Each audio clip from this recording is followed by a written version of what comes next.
Welcome to Hoops Tonight, presented by FanDuel here at The Volume. I am Jason Timpf. Happy Tuesday, everybody. I hope your guys' week is off to a good start. We have an absolutely jam-packed show tonight. We're not going to talk about that specific Lakers game simply because it does not deserve to be discussed in any capacity. However, we are going to talk about the Lakers and their chances in the play-in tournament, whether or not they're going to get there, what they could do when they get there. We're also going to break down that incredible game between the Bucks and the Sixers and Giannis's massive second half as he led them to a comeback win. We're going to dive a little bit into the MVP race.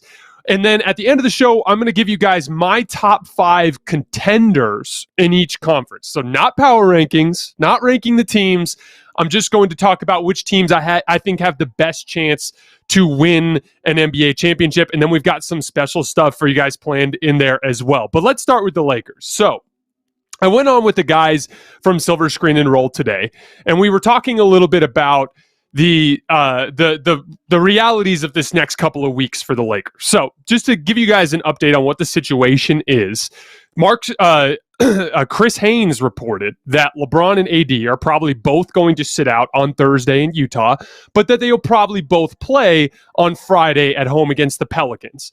So that essentially means that they're punting that game on Thursday. If anything we learned about today's game repeats in Utah, which it almost certainly will, Utah's already lost to the Lakers twice, so you know they're not going to sleep in that particular game. So chances are the Spurs and the Lakers will be tied for that 10 seed at 31 and 45. Problem is, the Spurs actually have the tiebreaker because they have the better conference record comfortably. Like, that's not changing over the course of the next couple of weeks. So the Lakers, starting Friday with LeBron and Anthony Davis in the lineup, should, in theory, have a nice little stretch run there where all they have to do is be better than the Spurs. So that's where the schedule gets a little bit complicated. So as we know, in remaining strength of schedule coming into tonight, the Lakers were second in remaining schedule difficulty, meaning they have the second toughest remaining schedule, but the Spurs have the 5th toughest remaining schedule. I was looking at each of the games individually. Both teams have a couple of games that are winnable, but for the most part, they're going to be underdogs in almost every game they play, except for the fact that the Lakers will have LeBron James and Anthony Davis. And this is where it gets tricky, because I was talking with the guys from Silver Screen and Roll today. Think of it like this. The Lakers are a terrible basketball team. We can all agree on that. They're on both ends of the floor, they're bad. They're bad down the roster with their talent. They're poorly coached in relation to the types of players they have on their roster. And we don't even have to get into front office and management. They're not a good basketball team. However, this year has been a travesty of injury luck. LeBron and Anthony Davis can't seem to be on the floor together for more than a handful of games at a time. This season, the two of them have only appeared in 21 games. And in those games, they're only 11 and 10 because of continuity and a lot of other issues.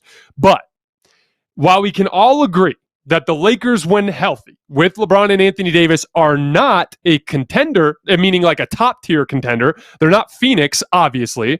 They're probably not a second-tier contender, right? Like, they're not on the same level as Boston or a Golden State or a Brooklyn. But with LeBron and Anthony Davis, they probably are comfortably in that third tier, that puncher's chance tier. With those guys on the floor, now that DeAndre Jordan is out or off the roster entirely, now that they're no longer playing Kent Bazemore and Avery Bradley and Trevor Ariza and all their worst players, they're probably comfortably in that third tier when they are healthy. It's the Anthony Davis injury in conjunction with their total lack of athleticism that has been such a problem for them in this past month. But this last stretch of games here, if LeBron and AD are available, if they have their mobility, which I expect them to have, I think LeBron's ankle is going to be okay. And as we saw with Anthony Davis's knee, when he came back, he was very mobile. So if LeBron and AD actually put their foot on the gas and really go for it down the stretch, they should absolutely be ahead of San Antonio and very possibly could finish ahead of the Pelicans if they catch some luck along the way and win that game on Friday against the Pelicans. You know, one of the other things we were talking about today, you know, it's very important for the Lakers to try down the stretch here and to make an impressive showing, even if they lose. Because looking forward to this coming summer, Obviously, the Lakers need to clean house, right? They'll probably have a new coach.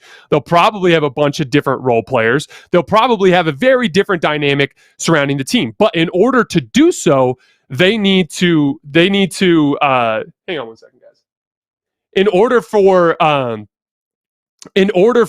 the stretch run to go well, LeBron and Anthony Davis have to hit the gas. Sorry, guys, we had some technical difficulties there with the Twitter space. Give me 1 second.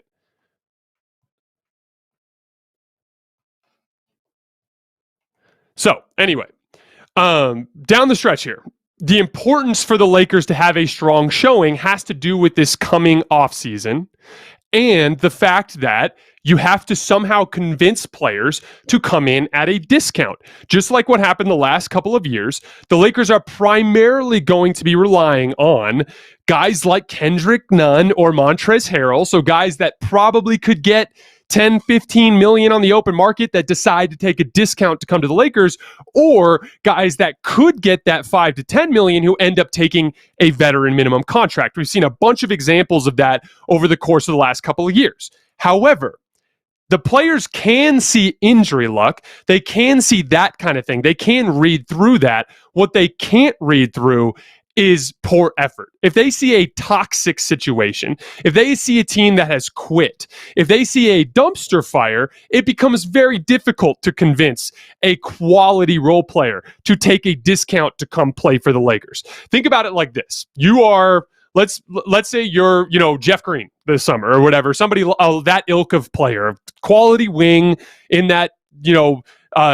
mid-level exception to veteran minimum type of market. If you could choose between going to the Clippers, who have looked like a fantastic team this year despite of injury luck, and with Kawhi and Paul George coming back, and with a very clearly sound environment with a good coach that fits their players and a high-quality front office, or Brooklyn, who is kind of in a similar boat, if you could choose between those two teams are going to play with the Lakers with all of the things that have gone poorly for them this season, what would you choose? That's why it's so important. If you can somehow down the stretch have a couple of quality wins that remind everybody of what LeBron and Anthony Davis are like when they're together. If you could go into the play-in game and beat the Pelicans and beat the Clippers and get into that 8 seed, that adds legitimacy to what you're trying to build. If you go into the first round playoff series against the Phoenix Suns and you go down swinging, even if you don't win, if you go down swinging, then you restore some integrity around the franchise, which allows you to have that phone conversation with this theoretical Jeff Green and be like, hey man, we had really bad luck this year. We couldn't get the right amount of continuity. We couldn't get the right amount of consistent, stability in order to have an environment that could cultivate good basketball. And maybe you can convince those guys again. But that's why it's so important to have a functional and coherent and competent finish to this season. And one last note on that front before we move on. What happened last year in the playoffs? We had two teams make it to the conference finals that nobody in a million years would have thought would have made it to the conference finals. Nobody thought Atlanta was going to beat Philly. Nobody thought Atlanta would go into Milwaukee and still steal that game one of that series. No one thought the Clippers were going to eliminate the Utah Jazz and take the Phoenix Suns to 6 games in the conference finals. Those are incredibly flawed teams, right? Relative to their peers at the top of the league, but some things broke right for them. Couple injuries here, couple of good injury luck for you there, some matchups that work in your favor, some role players get hot. We had a Nicholas Batum kind of sighting in that early playoff run for the Clippers. Obviously, Trae Young played a lot better than we expected in that playoff run. Anything can happen if some things break your way and suddenly you're in the conference finals. Do I think the Lakers are a top-tier contender? No. What do I expect to happen? I expect them to either lose in the play-in or to lose in the first round. But that doesn't mean that they can't get there. They have a puncher's chance when they're healthy. That's why you have to get there. Anything can happen. Even the two teams that made it to the finals, the Bucks and the Suns, were not the favorites in their conference. Nobody took Phoenix seriously. A lot of people picked the Lakers to win that series, including myself. Nobody thought the Bucks were going to win. The Bucks were literally the laughingstock of the league after they folded against Miami and had kind of a mediocre regular season that year. So my point is everything is in flux in the NBA because of the day-to-day up and downs of what happens with injuries and what happens with matchups. So it's very important to always push forward, not just for the integrity of your franchise, not just for your credibility when you're communicating with free agents in the summer, but also because you don't know what's going to happen. And folding is never a good idea as a competitor or for the integrity of the team and the franchise. For those of you who are just joining us, this is Hoops Tonight, presented by FanDuel here at The Volume. We are going to bring on my guy, Carson. Carson helps with the show. He also does NBA draft stuff, but that's a story for another day. What's up, Carson? How you doing, my guy? I'm great, man. Happy to be here. All right, what do you got for us? So we are going to play a game called Laker or Faker. It's a pretty simple format. I'm going to list off a few names to you. You're going to tell me if this guy next year is going to be a Laker, still on the team. If you think he is not, you're going to say Faker. We're going to start with Russell Westbrook. Laker or Faker? Ooh, interesting. Okay, I like this. Going Faker, absolutely have to get off of him for if nothing else, because even in this recent stretch, he's actually played okay. And I mean, that term is being used loosely. He's played okay of late, and it still is like a full-blown civil war with Laker fans, and within the locker room, there's this weird vibe. You know, we've heard about the coaching staff and what his issues are with Frank Vogel. We've heard from LeBron directly, or not directly, but we've heard from LeBron through the grapevine that he's kind of too. I would be absolutely stunned if he's not here next year. There's a chance he doesn't get traded, but if he doesn't get traded, I'd expect them to go with an even more nuclear option, which is like a waive and stretch, where they basically just split his salary over the next 3 seasons to free up some immediate cap space. But I would be absolutely shocked if Russ is a Laker next year. I'm going Faker. All right, moving on. Malik Monk, Laker or Faker?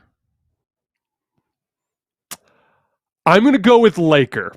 He has had some really good stretches this year, but I think that people, he's going to fall into that mid-level exception type of market, in my opinion. And in that market, most teams that are using that contract are going to attempt to find somebody who's a more dependable role player.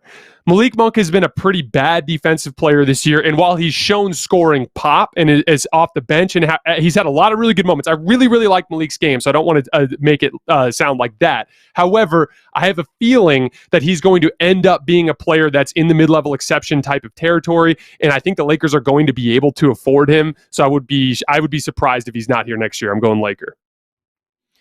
If he were to demand more than that, like if he were getting into like the 12 million range, do you think then that's no longer on the table? Well, so if they waived and stretched Russ, then I think they could theoretically use the non-taxpayer mid-level exception, which gets close to that number. I just think that would be poor management. If you look at the Lakers this year, their biggest problem has been lack of competent size and athleticism. So if you can get Malik for basically what you're paying Kendrick Nunn, that's one thing. There's a bunch of stuff there too where the Lakers have been saying all the right things, acting like they really like having him around. I just think the more likely scenario, if it pushes up to that number, is the Lakers prioritize a wing if they're going to pay that much. All right. We've got a big one here. Frank Vogel, Laker or Faker? Ooh. I was thinking about this one the other day. I'm going to go Faker, but it's close to a coin flip. The reason why is because what do we know about Jeannie Buss? We know she doesn't like to spend money. We also have reports that Frank Vogel is under contract next year. Now, the case for bringing Frank Vogel back would be Frank is actually a good coach. He's just a defensive-minded coach. And so when you put him with an offensive-oriented roster, you kind of get the worst of both worlds because you lose the defensive element that Frank brings to the table, and he's not competent enough with the X's and O's to maximize that roster offensively. So if they did bring Frank back, they would have to reorient the roster to his strengths, prioritize all the signings and trades this summer around bringing in competent defenders and building around that 2020 model, because Frank was the perfect coach for that model. That said, I think a slightly better than coin flip chance that he's gone, simply because my guess is that he's going to be labeled as a scapegoat in a lot of ways for this season, kind of like Russ is. Who would be the guy to you that you would look at on the market for the Lakers potentially as his replacement? This is a really interesting question. What we know about Jeannie, again, she likes to stay in-house. So I wouldn't be shocked if they looked for one of the assistants on the staff, someone like a Phil Handy. I like Phil Handy as an offensive coach. He's famous kind of as a skill development guy in the league, and allegedly he's been doing a lot of the X's and O's for the team offensively in the second half of the season, but those X's and O's still haven't looked great. I would go for somebody that's proven as an offensive coach and trust the fact that you can get LeBron and AD to lock in and get enough stops. So in that case, I'd be targeting someone like Mike D'Antoni. Okay. All right. Carmelo Anthony, Laker or Faker? I'm going to go with Laker. I don't think he should be in the rotation anymore. There's this really interesting phenomenon that happened with Carmelo. It's the textbook case of people kind of forming an opinion about someone and then not changing. He shot incredibly well for the first third of the season, off the charts well. But the truth of the matter is he hasn't shot particularly well in the last half of the season or so. And as a result, with all of his defensive shortcomings, he's actually been somewhat of a negative player for the Lakers as of late. He's my candidate for a guy who I would drop out of the rotation in favor of leaving someone like Wenyen Gabriel in the lineup. I think he's likely to come back just because he's already in LA. He's friends with LeBron. I just think if he's back, he needs to come back in more of a mentorship end of the bench type of role. All right. Austin Reeves, Laker or Faker? Laker, absolutely coming back. They got him under team control next year anyway, so the only way he'd be gone is if he got lumped in with the trade. And I think the Lakers are super high on him. I doubt they throw him in. And I don't think his opinion is high enough in the rest of the league to where teams would be like, hey, we're not doing the deal unless you throw in Austin. So I'm going Laker. All right. Probably the biggest one we've got here. Anthony Davis, Laker or Faker? Ooh, good one. I'm going Laker. I saw this report from Brian Windhorst earlier today. Now, the way I look at it, I understand the idea behind wanting to trade him. Really bad since the bubble, even when he's been healthy. And for the most part, he hasn't been able to stay on the floor. So from that standpoint, I get the thought process behind maybe you might be able to get something for him. But here's the issue. First of all, every time you do a superstar trade, you get pennies in return. Very rarely do you get that Ben Simmons for James Harden type of return. And chances are, if the Nets knew that Ben Simmons wasn't going to be able to play because of herniated disc, they probably wouldn't have made the deal to begin with. So the way I look at it, you're trading Anthony Davis for a lesser player and some spare parts. So I get it from the standpoint of the lack of depth that the Lakers have. If you could get a lower level star who's got durability and some quality role players, that's great. My thing is, what NBA team out there is going to give away a bunch of quality role players and a solid star when you know that Anthony Davis's value is probably the lowest it's been in his career? So I think selling low on Anthony Davis would be a bad decision. He's had really bad injury luck. I think you're better off keeping Anthony Davis in the fold for as long as possible and trying to build around on the margins. All right, guys, that's it for Carson. We appreciate you. We're going to see him a little bit later in the show. So we're going to get to this incredible Bucks-Sixers game from tonight.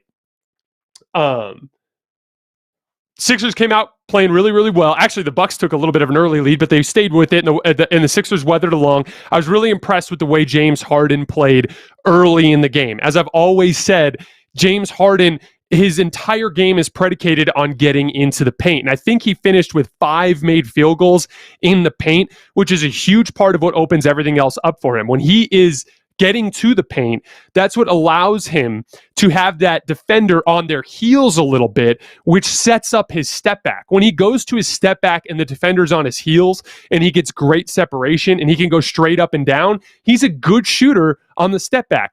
when he's kind of using the step back as his bread and butter and he's not really putting any pressure on the defense and the defender's playing up into him, he doesn't get as much separation. That's when he starts missing them and trying to draw fouls instead. I thought it was really interesting that James Harden's best game as a Sixer came hand in hand with him finally getting into the basket. It also opened up things with his playmaking, and there in the second half, he was able to draw a lot of fouls. But as you saw over the course, it was just wave after wave of Bucks offense. There was a stretch.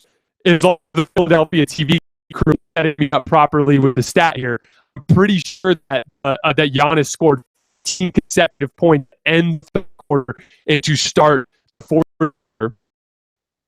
Immediately when Giannis checked the game, Chris Middleton came in and was just playing awesome.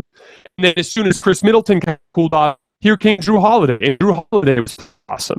So just one thing after another, and so much of it had to do with Middleton and Drew Holiday actually playing up to their potential and how know that they can be. They were very inconsistent over the course of the last couple of years, in particular in that playoff run.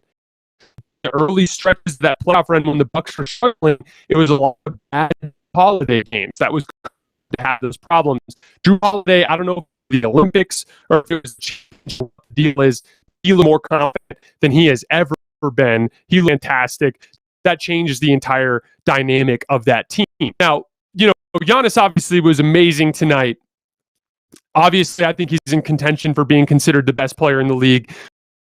What I thought about Giannis is this conversation that centers around his jump shot, because every time Giannis hits a turnaround fadeaway or hits a three-point shot in transition, I always see the clip on the Twitter feed, and everyone's talking. It's like, oh my gosh, if he starts hitting this, it's over for the rest of the league. And I've always disagreed to a certain extent, because when I'm looking at player development of stars, I look at it from two different things. How do you handle individual coverage, and how do you handle double teams or teams really packing the paint on you?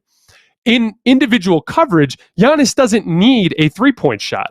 When he gets the ball on the block, he can dominate any defender in the league in individual coverage to either get to the basket. Even if he can't right away, he'll wear on them over the course of the game. He'll draw fouls.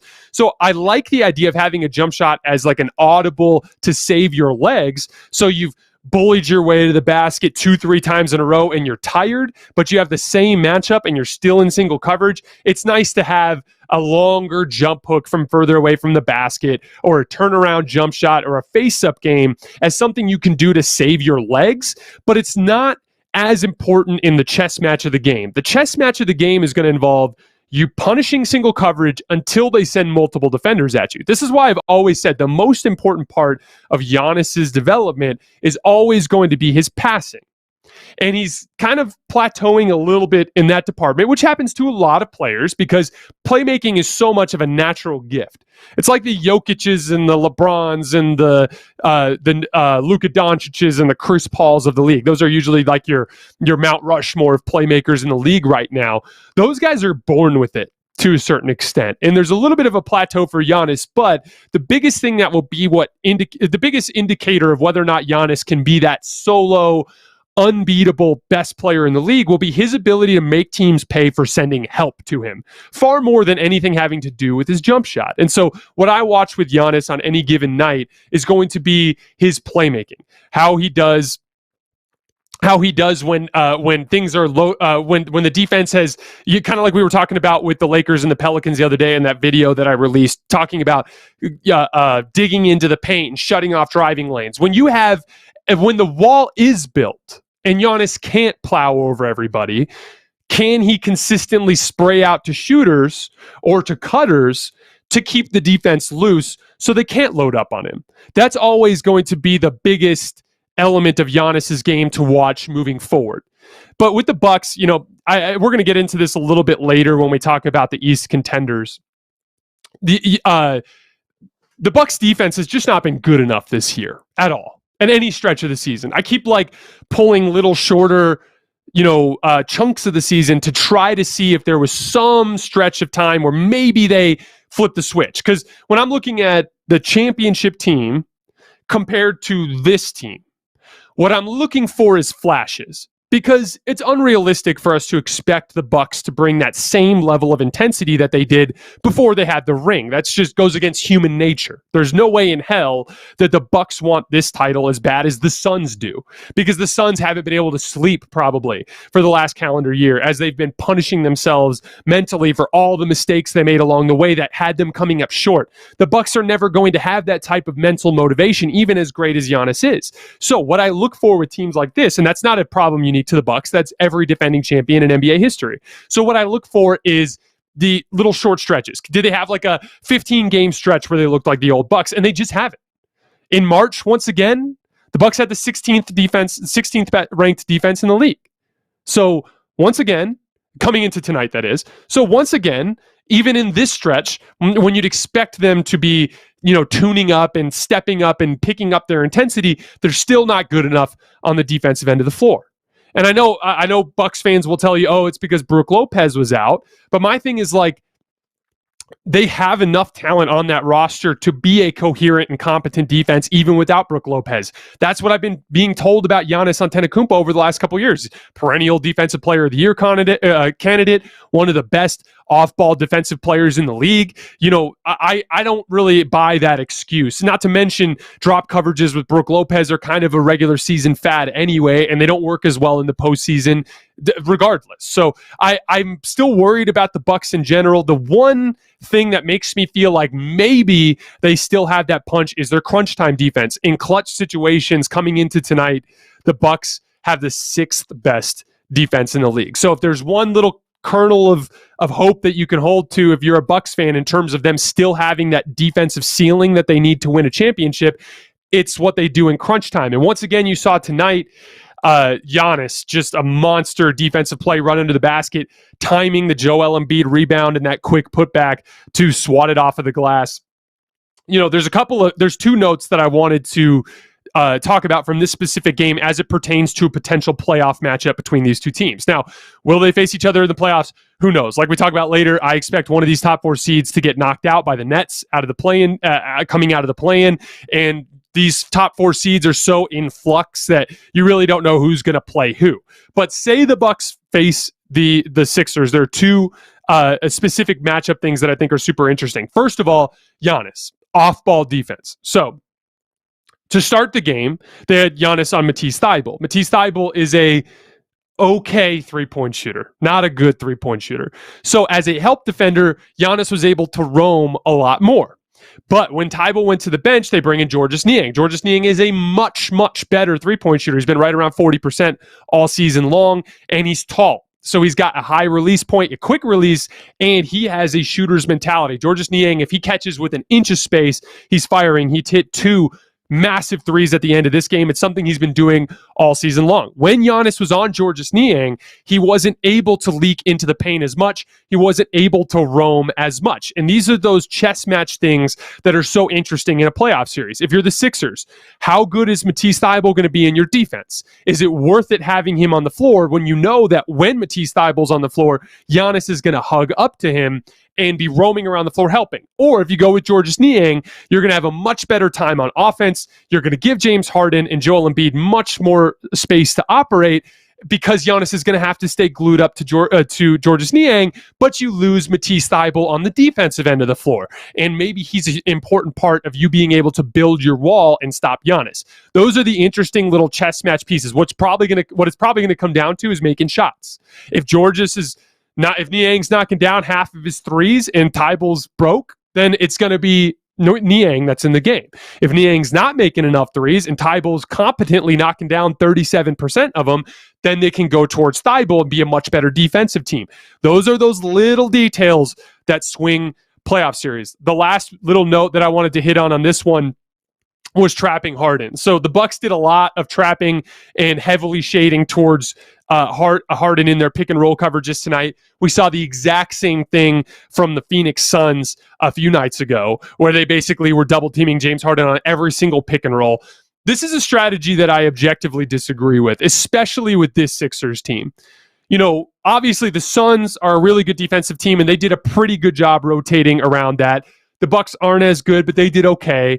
The thing is when you consistently are compromising your defense, it makes your job hard. And in that Suns game the other night, a big part of why the Sixers lingered around the entire game until the fourth quarter was they were persistently playing 4-on-3 in the background because the Suns kept trapping James Harden. I did a whole video on this right after the trade. I'm a big believer with James Harden in particular at this phase of his career. This is not 2018 James Harden. Tonight's game is an unusual result relative to what we've usually been getting out of James Harden. So what I would do is I would stop sending so much attention to James Harden and I would dare him to beat you. Because I genuinely believe rather than letting Tobias Harris and Tyrese Maxey and Joel Embiid play 4-on-3 all night long, I would much rather watch James Harden, the out of shape, clearly not the same physical athlete that he was back in 2018. I'd rather have that guy constantly trying to break down my defense than constantly compromising my defense and playing 4-on-3 in the back end. That's going to be a really interesting thing to watch with the Sixers in a playoff series is how teams decide to defend James Harden, because I do think there will be a point in the playoffs where they encounter a team that feels comfortable leaving James Harden on an island and he's going to have to attack in isolation. And just like that video I shared earlier today, when James Harden attacks in isolation, but good teams crowd the lane, there was this big play in that Suns game where Devin Booker locked up a James Harden isolation. Everyone will see stuff like that and think like, oh man, Devin Booker locked up James Harden. Devin Booker's only an okay defensive player, but the Suns did a really good job on that possession of shading and taking away James Harden's right hand in help side so that he had no choice but to cross back over to his left or to try to go to the left, and Devin Booker could sit on it. And that's why when you take away that pick and roll option and force James Harden to try to beat you, he's just not that same superstar level talent that he was in 2018. He's descended down. You could argue Devin Booker's better. You can argue Chris Paul's better. You can argue Jason Tatum and John Morant. A lot of these guys are better than James Harden at this point. And so because of that, I'm a big believer in leaving him in single coverage. Make him beat you.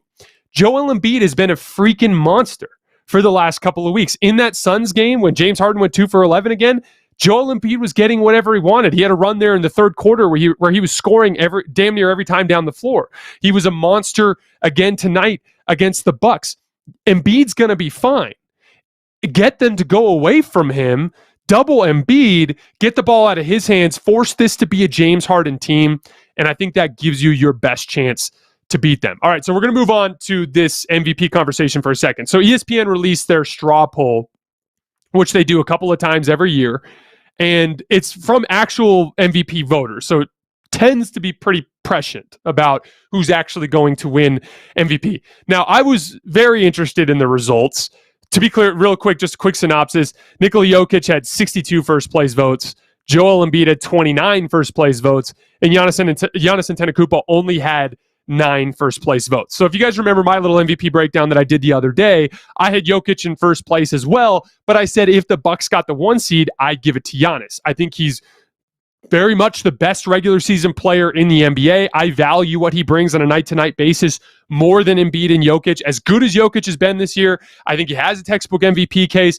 I think giving it to the 1 seed is a better precedent to set moving forward, provided that the player is in the conversation for the best players in the league and legitimately has had an amazing season, which Giannis has had.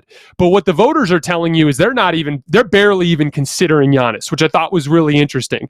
Embiid having as many first place votes as he does is really interesting because the Sixers have a very easy schedule the rest of the season. I can't remember off the top of my head, but I think they have the 29th easiest or the 29th hardest, so second easiest remaining schedule among all NBA teams here down the stretch. Whereas the Celtics and the Heat and the Bucks all have significantly tougher schedules. So there's a decent chance that when the dust settles on this thing, that Philly's the 1 seed, and Embiid clearly has a ton of voter support, and he might very well get it. I would disagree with that. I think both Jokic and Giannis have been better players this season, but I think that that if whoever ends up getting that 1 seed in the East is probably who I would pick as someone who deserves it. If it ends up being Boston or Miami, then I would go with Nikola Jokic. But it looks like, again, these are the straw poll the results that ESPN does that are always so informative about this process.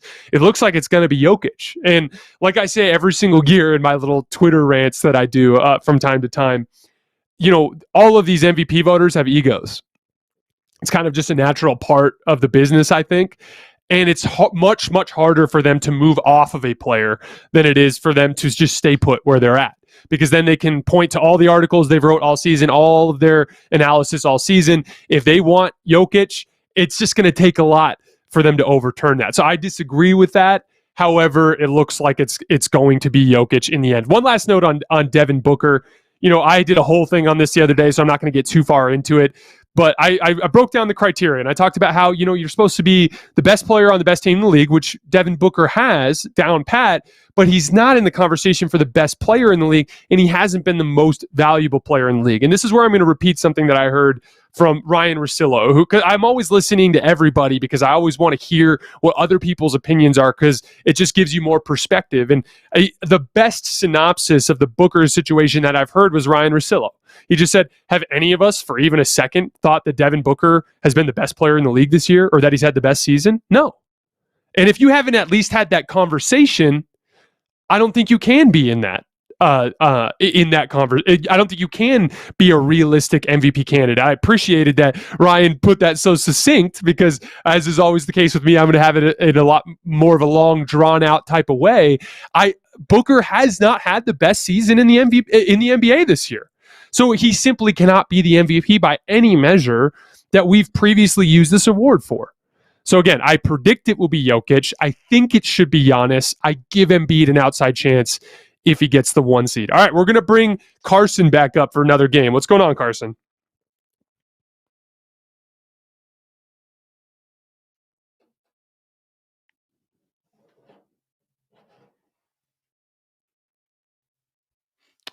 I need you to repeat that, Carson. I did not hear you.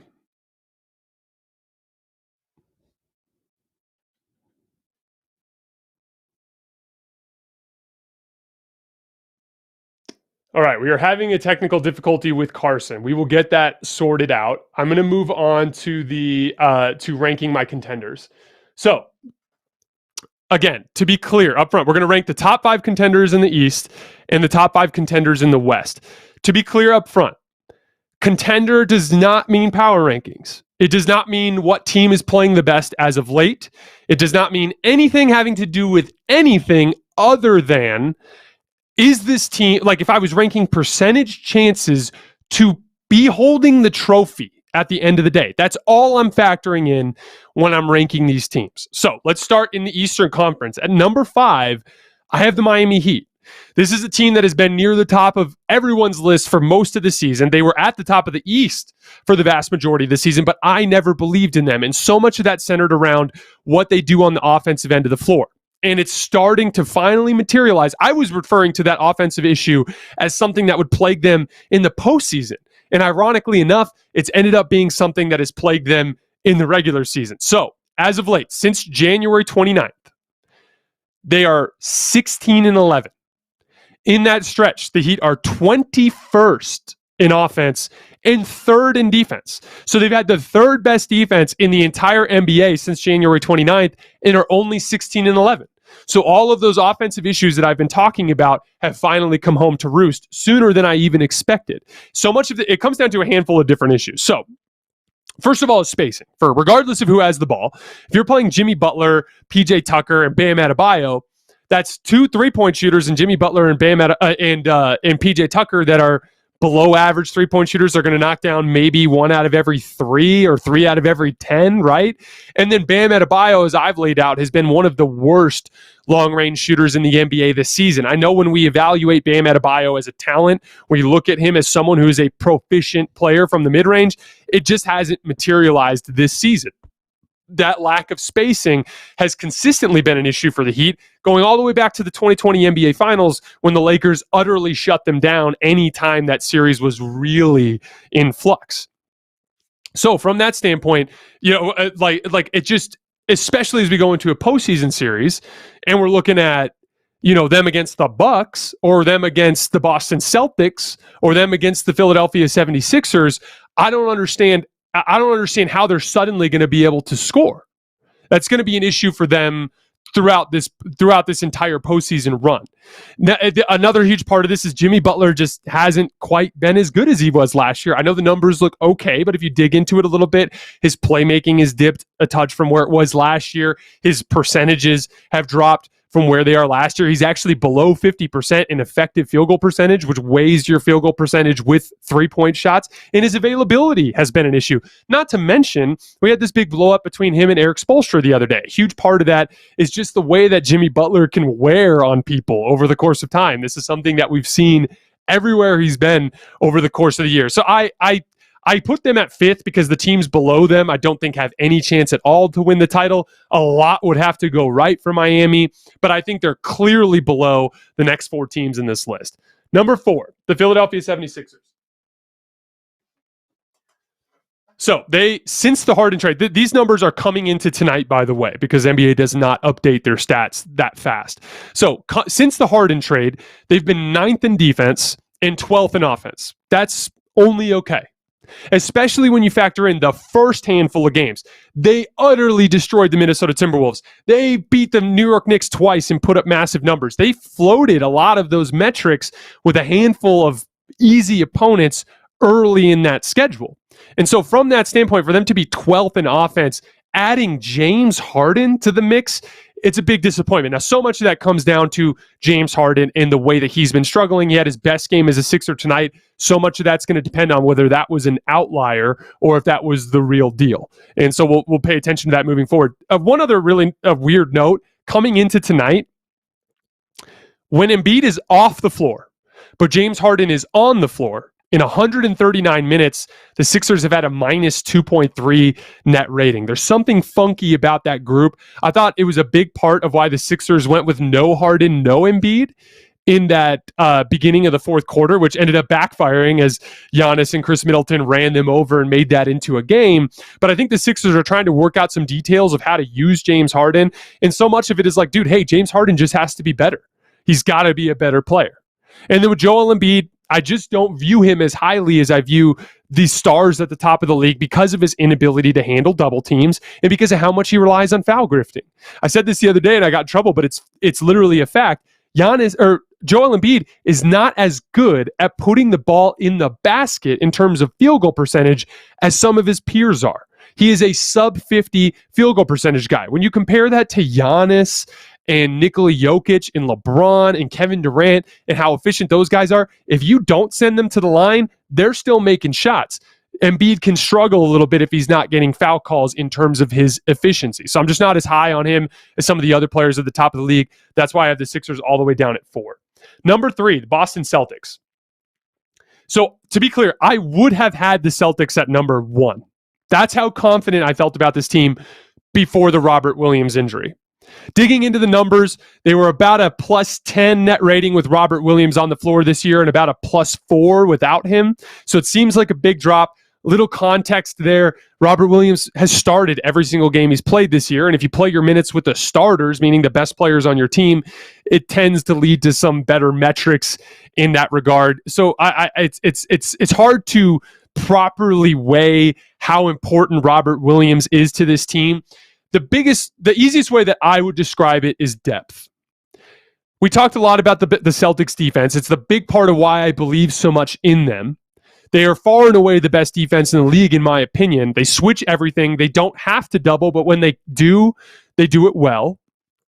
But if you take Robert Williams out of the equation, all of a sudden you have 2 feasible options for closing lineups.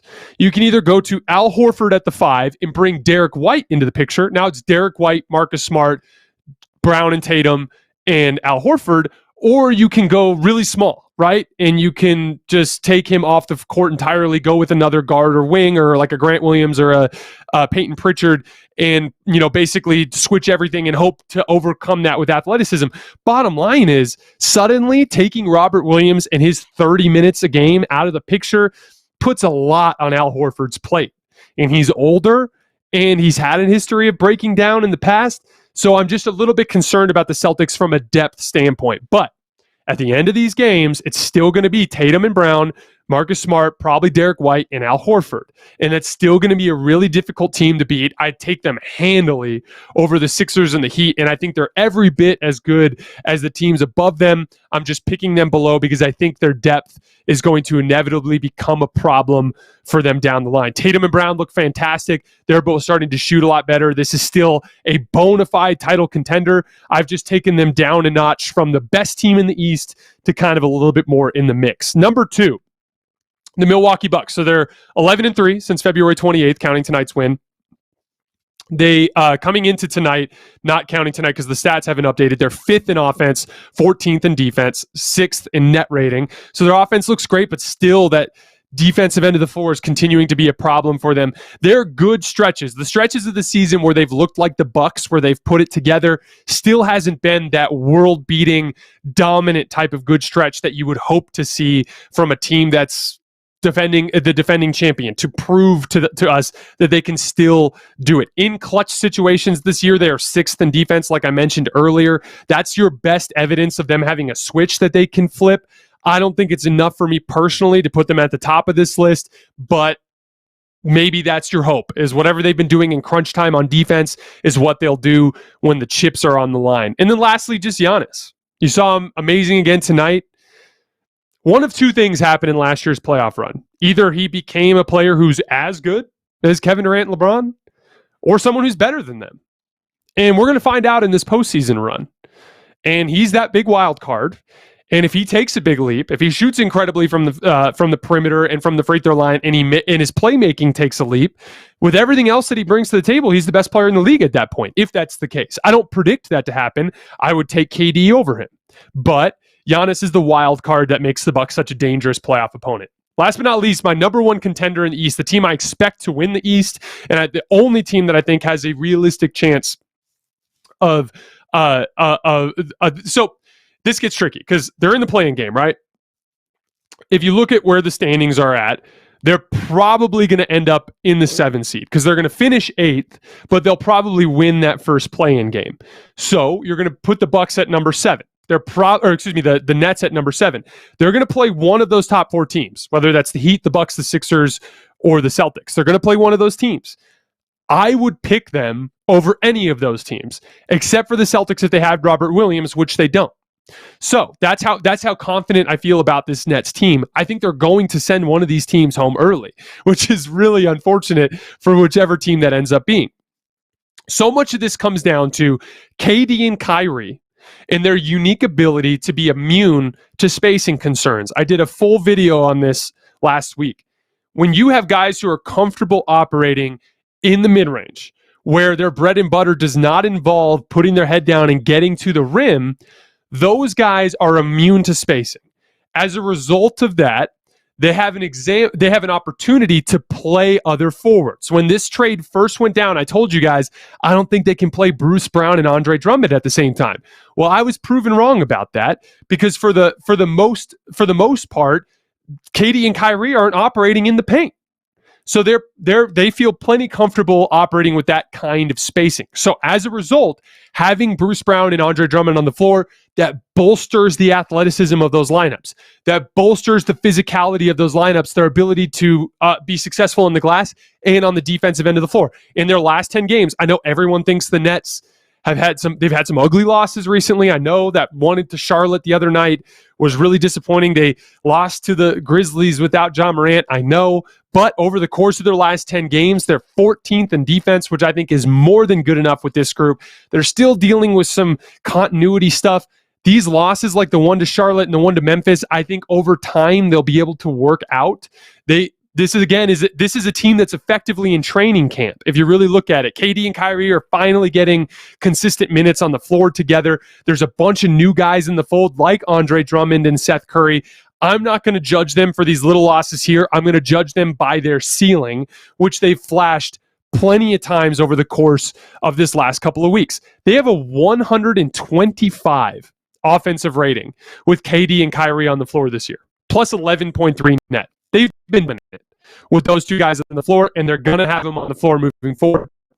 And last but not least, they are built to survive in a playoff environment. Kyrie and KD are offensive players that are proven to succeed at the highest levels of playoff intensity, and they have a defensive scheme that's proven to work in the playoffs. They switch everything, they stagnate opponents, and they have a lot of success on that front. So 5 Heat, 4 Sixers, 3 Celtics, 2 Bucks, and 1 Nets. Those are my contenders in the East. All right, so I've been told that Carson is back and his audio is working, so we're going to bring Carson back on. Yeah, all right. I really like our chances of getting this right this time, Jason. So we are going to play a game called Fill in the Lane. It's pretty simple. I'm going to give you a prompt. You're going to fill in the blank at the end. So we're going to start with the team you were just talking about. The Sixers' Achilles heel is... I'm going to go with James Harden. More often than not this season, he hasn't looked like he's looked tonight. And I think that players tell us who they are over large sample sizes, not short sample sizes. And I was really impressed with the way that Phoenix attacked him. Just in his first shift the other night, they put him in 7 pick and roll and isolation situations. When you wear on his legs by making him guard, it has a progressive fatigue effect as well. And I think that we have enough tape on that sort of thing, especially when you look at the rest of the Sixers lineups. When you have Joel Embiid, Matisse Thybulle, Tobias Harris, and Tyrese Maxey on the floor, they are so good defensively elsewhere that you have to attack James Harden. I think that can lead to fatigue, and I think this team ends up going down with James Harden in single coverage, forcing difficult shots, missing them, and them falling short against a better offensive superstar. Is there a particular matchup that you think is really troubling for them? Like, is there a sort of, because a lot of the really elite teams in the East this year, outside of obviously like the Nets, don't necessarily have that superstar guard, but is there like a team that you look at out there who you think can really go out and work hard on defense, like you were saying? I'm going to go with the Boston Celtics. So, one, Al Horford. Nobody can guard Joel Embiid, but Al Horford does an okay job. He plays positional defense. He doesn't fall for his fakes. He does a good job of just getting in the way and making Joel Embiid make shots, like which we talked about is not a strength of his relative to some of his peers. So then on the perimeter, they're going to switch everything. They're very unlikely to send traps at James Harden in pick and roll. So it's going to be a lot of James Harden trying to beat guys like Tatum and Brown and Marcus Smart off the dribble. I think they're a terrible matchup for the Sixers. Plus, the Celtics can get out in transition as well, which is a direct weakness of the Sixers. So I'd say the Celtics would be the team that would most handily beat the Sixers if they had the opportunity. All right, fill in the lane for me here. The Nets' best first-round matchup is... Ooh, that's another good one. I might go the Sixers as well. I think they'd beat Miami easily. I think they'd beat the Sixers easily. I think the Celtics and Bucks would be tougher matchups, but I would pick the Nets to win in 6 or 7 games. The reason why I say the Sixers is, one, the Nets thrive in that isolation basketball environment, and if they get into that type of matchup, they're going to have a lot of success. We've literally seen an example of a bit of advantage they have to. James Harden didn't seem to enjoy having to compete with them in that type of environment. And then again, it's just that it's that dynamic of isolation basketball and living in transition. And who are you picking? James Harden creating shots from the perimeter or Kyrie and Kevin Durant? I'm going with those two guys. All right. Fill in the lane. The Clippers with a healthy Paul George is... firmly below Golden State, Memphis, and the Suns, but actually has a puncher's chance to win the title. So most of the season for the Clippers has been just maintaining their identity, right? Because Kawhi's out, Paul George is out, everything, all eyes are on next season. And they've done that successfully. They've maintained their identity. Now, I have no idea how in the hell Paul George is playing. I hope at some point we get a press conference where he kind of breaks down what this whole thing has been like. Because for whatever reason, I thought if you need Tommy John surgery, I just thought that was it for you. I can't believe, I can't even imagine shooting jump shots with a missing ligament in my elbow. But for whatever reason, I'm happy for Paul George that he can come back. I've said on many occasions, the Clippers have the most modern basketball approach that I've seen in the league. They maximize their talent better than any team in the league, in my opinion. So if you add Paul George to that picture, it just gives them one additional perimeter initiator and one additional perimeter defensive player. It just raises the ceiling. And like we saw last year, anything can happen. That same team, basically, as it's currently constructed, made it to the conference finals. I don't see how that's out of the question for them with Paul George available. What level? I mean, if you're talking about, the puncher's chance at a title, how great does PG have to be for that? How much do they need out of, the secondary creators? Because obviously for them to get where they did last year, it was like unreal Reggie Jackson. Where would you put the bar at there? Well, it needs to be unreal Reggie Jackson and unreal Paul George. But,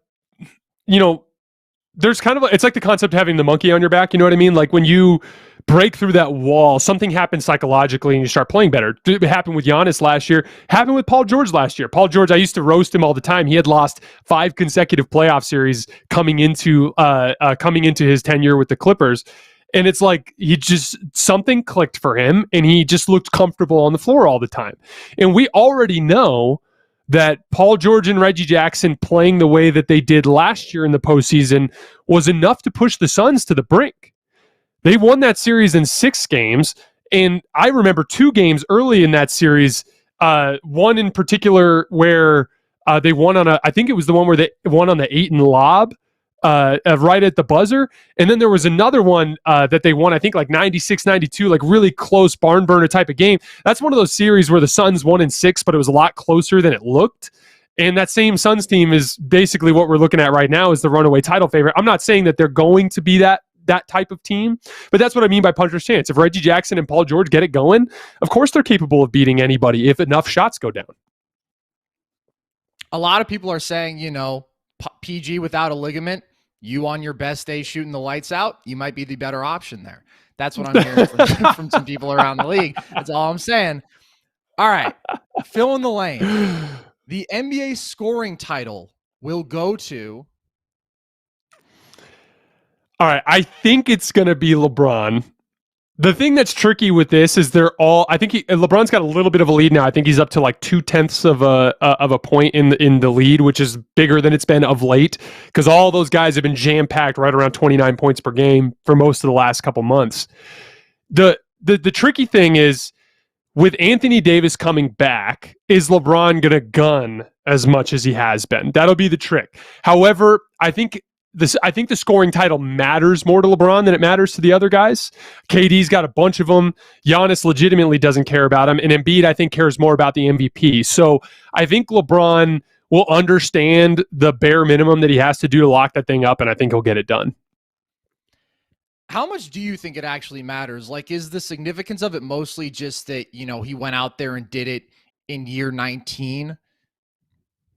Exactly. That's exactly what the significance is. It's like LeBron is too smart with this kind of stuff. I think the way he looks at it is like dudes are going to be arguing at a sports bar 15 years from now, and it's just one more round in the magazine. It's like after you've unleashed 10 finals and after you've unleashed the NBA's all-time leading scorer, after you've unleashed 4-time finals MVP or whatever it is, it's that other, by the way, in his 19th season, he won a scoring title. Like, it's just one more bullet in the gun that gives that ammunition towards his GOAT case. It doesn't matter for me. I couldn't care less.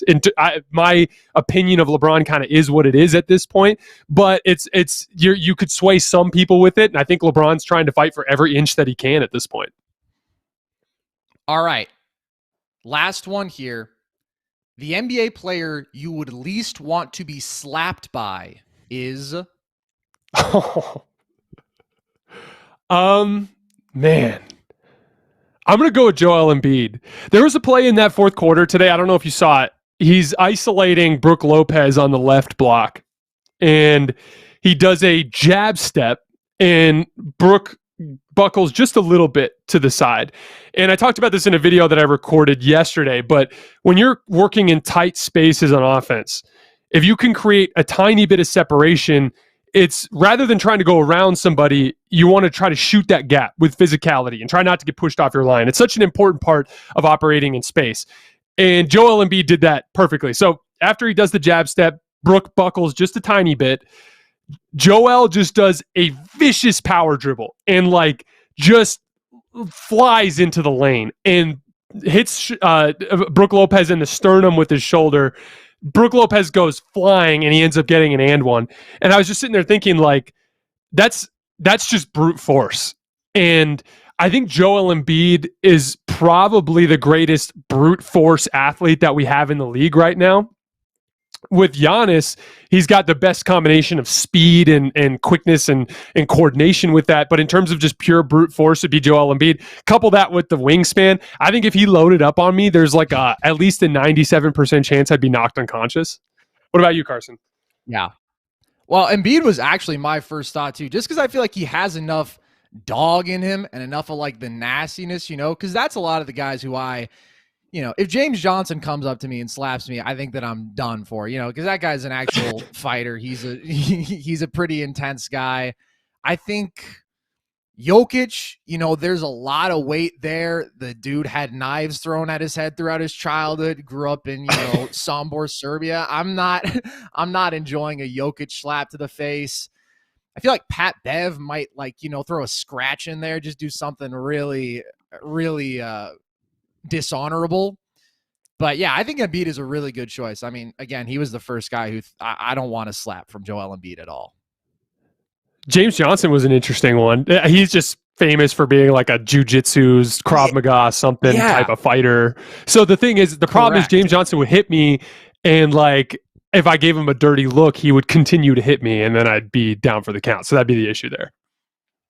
Yeah, no, he's got a deep bag. I mean, maybe pure slap, he's not as dangerous, but an actual fight, I mean, he's the guy you most want to avoid, I think, no doubt. All righty. So we are going to, thanks, Carson. I appreciate you, man. We are going to finish up tonight with my top 5 contenders in the Western Conference. And I got a surprise for you guys for number 5. So, my 5th most likely team in the Western Conference to win the NBA championship. And again, qualifier up front. This is not power rankings. This is not how I feel about the team. This is strictly ranking percentage chances that this team could win an NBA championship. And at number 5, I have the Lakers. So, to be clear up front, this is a terrible, terrible team. But it's really this simple. It's LeBron James and Anthony Davis, a shrunken rotation in a playoff setting. Do you think they are more, or what's more likely? That the Utah Jazz, who are basically proven playoff failures who continue to bring back the same guys, even though we know it doesn't work. The Nuggets, who outside of Nikola Jokic have nobody. The Minnesota Timberwolves, who we've talked about at length, can't beat a good team when they have all their stars. The Clippers, who I guess Paul George makes it a little more complicated, but they're not as good as some of these teams at the top of the league, or the New Orleans Pelicans. Those are your other options for number 5. So what's more statistically likely? That LeBron and AD get healthy and somehow manage to escape the play-in, and then LeBron and AD find some synergy and the defense kind of comes together and they go on a run? Or that one of those other teams I just mentioned to do it. And I would go with the Lakers. To be clear, I expect them to probably lose in the play-in game and definitely to lose in the first round of the playoffs. That's what I expect to happen. But they have just a tiny, tiny chance of everything breaking right for them and them getting it done, whereas the teams below them, I think, have zero chance. So that's why I have them at number 5. Again, not a power ranking, not how I feel about the team, just chances to win a title. Number 4, I don't want to talk about the Lakers anymore. They don't deserve it. Number 4, the Dallas Mavericks. So their defense has fallen way off. Coming into tonight, they obviously looked great against the shell of the Lakers without LeBron and Anthony Davis, but they had lost 3 of their previous 6 games. In that stretch, they had slipped to 16th in defense. If you remember, the defense was a huge part of why they were winning in the previous stretch. They were guarding extremely well. They were making up for their lack of defensive personnel with a lot of scheming, a lot of double teaming, a lot of trapping, things along those lines. But as I said, that making up for defensive personnel requires a ton of effort, and effort is very difficult to maintain throughout the regular season. So it was inevitable that they were going to slump a little bit, and they have. The one thing that concerns about, because it's easy to get excited about this team, right? Because I've got Luka Doncic, the ultimate playoff weapon. I've got extra creator, creators, because now in addition to just Jalen Brunson, they have Spencer Dinwiddie as another kind of like alpha dog offensive personality that feels comfortable creating shots for himself and taking and making big shots, and their defense is better. So you would kind of add that all together to mean puncher's chance to win the title, right? My only concern with them is that their defense is kind of gimmicky. It involves a ton of doubling and recovering, a ton of scramming guys out of mismatches because their defensive personnel isn't great. So I'm worried about really good teams and really good coaches being able to eventually scheme their way around a lot of what Dallas does. Number 3, I have the Memphis Grizzlies. So they have the best defense in the NBA in March coming into tonight. So all of the things that we worry about with young teams, will they be able to create shots in the postseason? Will they be able to defend as good as some of the other teams in the league? That doesn't seem to be a problem. They've been arguably the second or third, probably the third best team in the NBA over the course of the last half of the season behind the Suns and the Celtics. They're an unbelievable defensive team. They have a ton of athleticism. Jaren Jackson Jr. looks like AD reincarnated. Desmond Bane is kind of like a weird wing defender, bigger, stronger version of Klay Thompson that's not quite as good offensively. And Pat, the crowd is incredible. And then John Morant's a bona fide top 10 player in the NBA. I think I had him at 10 when I ranked players the other day. And, you know, he kind of has, I've talked about this on the show before. John Morant has some Dwayne Wade potential. He's such an incredible athlete, and he's going to be flying into the lane all the time in this postseason run.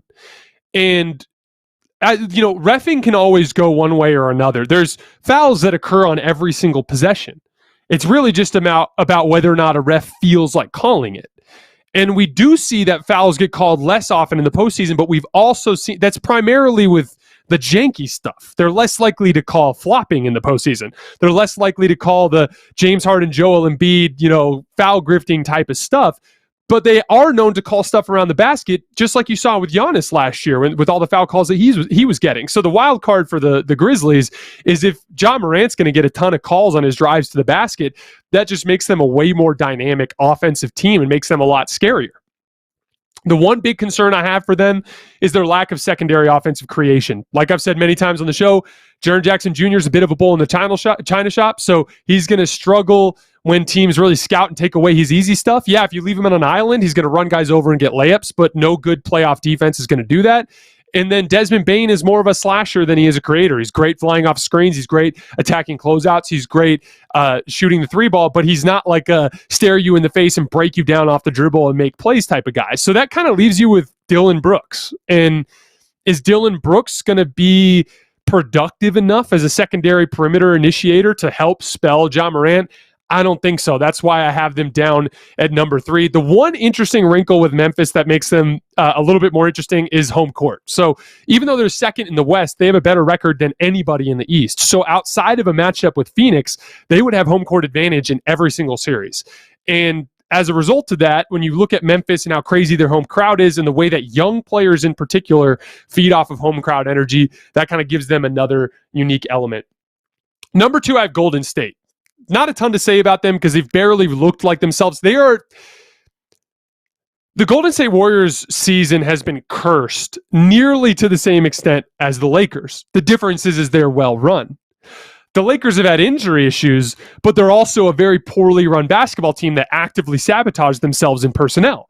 So when LeBron and AD went down, they literally turned into one of the worst basketball teams in the league. Golden State, because they are very well run, they're loaded with wings, their skill development's awesome. They've brought a bunch of young players up through their system that have turned into productive NBA players. They've had terrible injury luck and basically have been incapable of keeping Steph and Draymond on the floor together for the last 2/3 of the season. But in spite of that, they've still been good because they are a well-run team. The main reason why I have them at number 2 and ahead of Memphis is because we know their defense is great. And the Steph, Clay, Draymond trio is a proven playoff formula. Those guys are going to be comfortable in every playoff series. Yes, it's going to suck that they're going to have to kind of wrap this all together over the course of the last week of the season, but those guys have so many reps playing with each other that if there's one trio in the NBA that could do it, it would be them.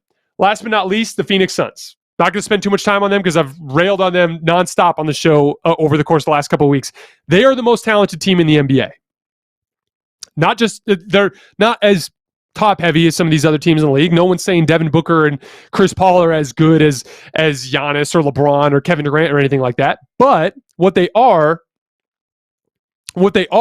is down the roster by far the most talented team in the NBA.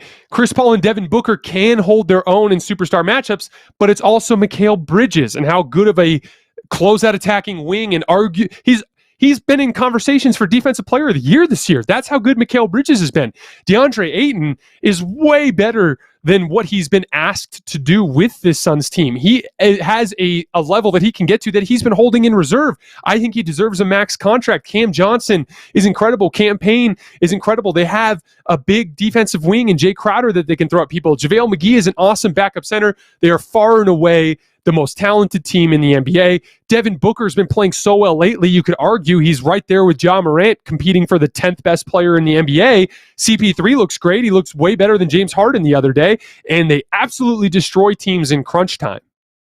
But like lapping everybody else in the rest of the field, which would argue that they even have a better punch than what they've shown for the vast majority of the season that they've been reserving for crunch time scenarios. So I think the Suns are the most likely to win. I'd put Golden State right behind them, Memphis right behind there, then Dallas, then a big drop off, and then I'd go with the Lakers with all the junk at the bottom of the West. They're the one team that has LeBron and AD in their back pocket. That's why I give them a very, very slim chance as our fifth most likely team in the West to win the title. All right, guys, that is all I have for tonight.